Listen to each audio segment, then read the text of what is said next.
Hello, lovely listeners. It's Luna here.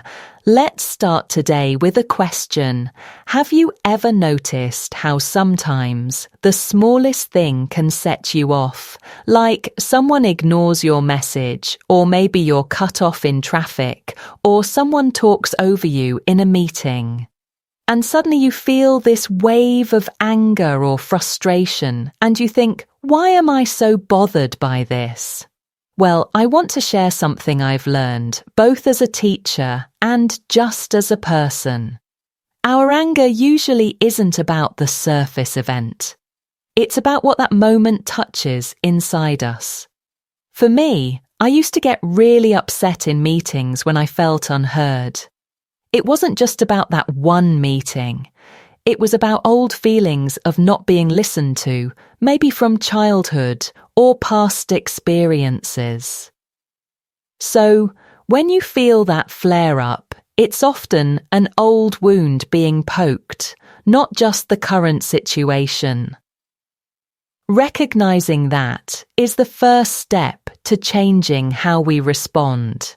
Now, let's talk about emotional space. There's this tiny pause between feeling something and reacting to it. It's easy to miss, but that's where your power is. Instead of exploding or shutting down, you can use that pause to choose your response. And this is where boundaries come in. There's a difference between a healthy boundary and an emotional wall. A boundary protects your energy, but a wall just shuts everyone out, including the good people. For example, you can say, "This doesn't feel right to me," or "I need space right now." These phrases are simple, but they help you express your needs in English, calmly and clearly. You don't have to explain everything or feel guilty for needing space. It's about being honest with yourself and others, and that actually makes your relationships stronger, not weaker. So, how do we move from just reacting to actually responding? There's a little technique I love called breathe, label, choose. First, you pause and take a breath. Then you label what you're feeling. Maybe it's anger, maybe it's hurt, maybe it's just feeling disrespected. And then you choose how to respond instead of letting the emotion take over. I remember once in a classroom, a student criticized my teaching style. My first instinct was to get defensive, but I paused, took a breath, and said, "I hear your feedback, and I'll think about it." That moment of calm changed the whole energy in the room. It's not about suppressing your feelings, but about not letting them run the show. Resilience is such an important part of this journey. It's about bouncing back after you've been triggered or after a setback. One thing that helps is daily reflection, maybe journaling about what triggered you that day, or practicing gratitude to shift your focus from anger to appreciation. Over time, you start to notice the early signs of overwhelm, and you can use calming strategies before things get out of hand. I encourage you to create your own resilience plan. Maybe it's a list of things that help you calm down, or a reminder to check in with yourself when you feel that tension rising. Compassion and empathy are like secret weapons against anger. When you really listen to someone, trying to understand their perspective, it's much harder to get stuck in your own frustration. I like to do little empathy exercises. Imagine myself in the other person's shoes. Or just practice saying, "I appreciate you sharing that." Expressing appreciation and validation, even in small ways, can transform your interactions and make emotional triggers less likely to take over. So, how do we make all of this part of our daily routine? I recommend starting with a moment of mindfulness or meditation each day, even if it's just a minute. Set small goals for yourself, like expressing a need or a boundary clearly in one conversation. And at the end of the week, reflect on your emotional responses. What worked, what didn't, and what you want to try differently next time. It's about building habits, not being perfect. Conflict is inevitable, but it doesn't have to be destructive. Try using the breathe, label, choose technique in real-time conflicts. If you can, role-play difficult conversations with a friend or even just in your head, focusing on keeping that emotional space and using calm, clear language. And make it a habit to reflect on any conflicts at the end of the day. What triggered you? How did you respond?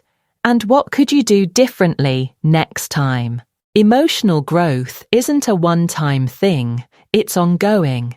Build a support system of friends, mentors, or groups who can encourage you and give feedback. Set goals like practicing breathe, label, choose every day or journaling after emotional moments. And check in with yourself regularly, maybe once a week. Ask, how am I doing? What's changed? What do I want to work on next? That way, you keep moving forward even when it feels slow. Daily life is full of little triggers, meetings, family gatherings, even just a busy commute. Try to identify situations where you're likely to get triggered and rehearse calm responses ahead of time. Do quick mental check-ins throughout the day to catch early signs of stress or anger and use calming techniques before things escalate. And don't be afraid to ask trusted friends or colleagues for feedback on how you're handling things. They might see things you don't. Relationships are where all this emotional work really shows up. Make it a habit to check in with loved ones about boundaries and triggers. Do activities together that build connection, like shared reflections or mindfulness exercises. And maybe start a gratitude journal together, where you both write down things you appreciate about each other. It's a lovely way to keep things positive and reduce those reactive moments. Keep your skills sharp by doing daily self-check-ins.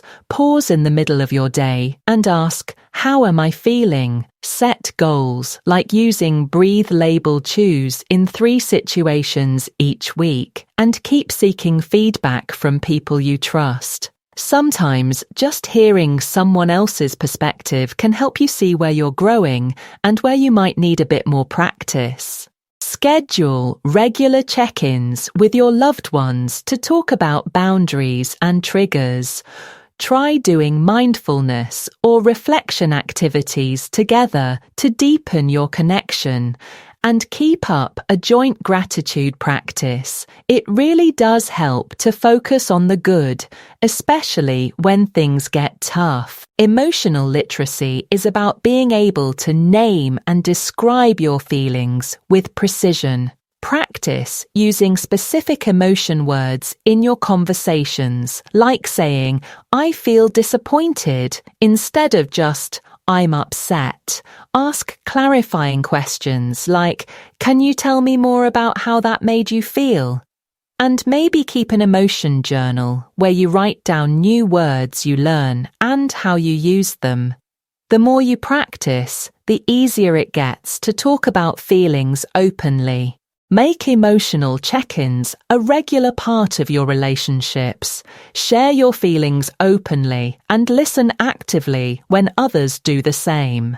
Use emotional vocabulary to clarify your needs and reduce misunderstandings. And try doing joint reflection or mindfulness activities to strengthen your bonds and build shared awareness. When life gets stressful, deadlines, family conflicts, all that, have a strategy ready. Prepare calming routines or response scripts for those high-stress moments.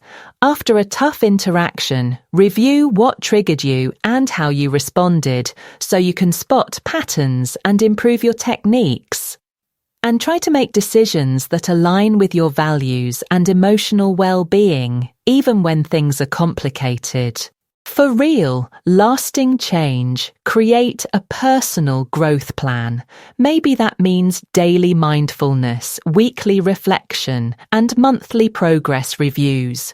Use your emotional triggers as opportunities to learn, journal about them, analyze your reactions, and look for lessons. And surround yourself with people who support your growth, whether that's friends, mentors, or a group focused on emotional learning. Set daily intentions around emotional awareness, like deciding to respond calmly in a specific situation. Build a toolkit of quick calming techniques, like deep breathing or visualization, to use when emotions run high. And schedule weekly reflection sessions to review what's working and what you want to adjust for next week. Try adding mindfulness meditation to your daily routine to catch emotional triggers before they escalate. Journal after emotional encounters to analyze your responses and spot areas for improvement. And if you can, do some role-playing with a friend to practice calm, effective communication in tough situations. It might feel a bit awkward at first, but it really helps. If you feel comfortable, share your journey. Maybe start a blog or a social media series about your emotional growth. Join or create a peer support group to exchange experiences and strategies, and develop a personal affirmation or mantra, something like, "I choose peace," and repeat it daily to reinforce your commitment to emotional mastery. Identify key moments in your day, like meetings or family conversations, where you're likely to be triggered, and plan your responses ahead of time. During those moments, do quick mental check-ins to monitor your emotional state and use calming techniques as needed. Afterwards, ask for feedback from trusted friends or colleagues to help you refine your approach. Finally, think about your physical environment. Are there spaces that make you feel more vulnerable? Maybe create a calming corner at home or use ambient sounds to help you regulate your emotions. Put up visual reminders, like notes or symbols, to prompt mindful breathing or reflection during stressful times. And arrange your schedule to include intentional pauses, like breaks or mindfulness moments, to reset your emotional balance throughout the day. All right, that's a lot to take in, but remember, you don't have to do it all at once. Emotional growth is a journey, not a race. Thanks for joining me today on the Lunar English podcast. If you found this helpful, share it with someone who might need a bit of peace in their day. And let me know where you're listening from. I love hearing your stories. Until next time, keep choosing calm. Keep choosing you.